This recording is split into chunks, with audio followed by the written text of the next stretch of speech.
बांग्लादेश में हालात बिगड़े तो वहां की प्रधानमंत्री शेख हसीना 5 अगस्त को विशेष विमान से भारत चली आई और तब से वो भारत में ही निर्वासित रूप से रह रही हैं।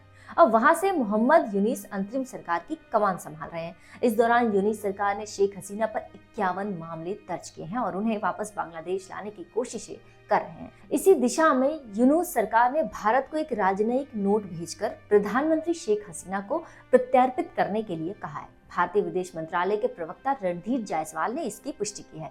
ऐसे में सवाल उठने लगे हैं कि क्या भारत सरकार शेख हसीना को बांग्लादेश वापस भेज देगी? इस सवाल के जवाब से पहले चैनल को सब्सक्राइब जरूर करें। वास्तव में भारत शेख हसीना को बांग्लादेश वापस भेजने के मूड में नहीं दिखाई दे रहा और अब तक इस पर कोई प्रतिक्रिया भी नहीं दी है। भारत की प्रतिक्रिया न मिलने से बांग्लादेश बौखला जरूर गया है। चलिए जानते हैं कि भारत के पास कैसे इस प्रत्यर्पण को अस्वीकार करने का विकल्प भी है। बांग्लादेश और भारत के बीच 2013 में प्रत्यर्पण संधि हुई थी। 2016 में इसमें एक संशोधन भी किया गया था।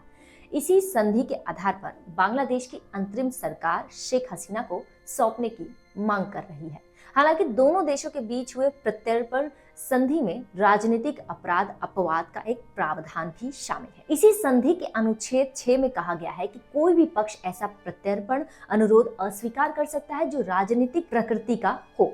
इसके अलावा इसी संधि के अनुच्छेद 8 में प्रत्यर्पण से इनकार करने के और भी कारणों को बताया गया है, जिसमें कहा गया है कि यदि प्रत्यर्पण किए जाने वाले के खिलाफ लगाए गए आरोप न्याय संगत और सद्भावना पूर्वक न लगे तो प्रत्यर्पण से इनकार किया जा सकता है। शेख हसीना के मामले में भी भारत इन्हीं आधारों पर बांग्लादेश सरकार को सीधे ना कह सकता है। भारत ने अभी तक प्रत्यर्पण पर कोई टिप्पणी नहीं की है और ना महत्व दिया है। ऐसे में बांग्लादेश के विदेश मंत्रालय ने कहा है कि अगर नई दिल्ली की तरफ से कोई जवाब नहीं मिलता है तो कड़ा कदम उठाते हुए नोट ऑफ अर्जेंसी जारी किया जाएगा। इस मामले पर आपकी राय क्या है? कमेंट करके जरूर बताएं। वीडियो अच्छी लगे तो इसे लाइक और शेयर जरूर करें।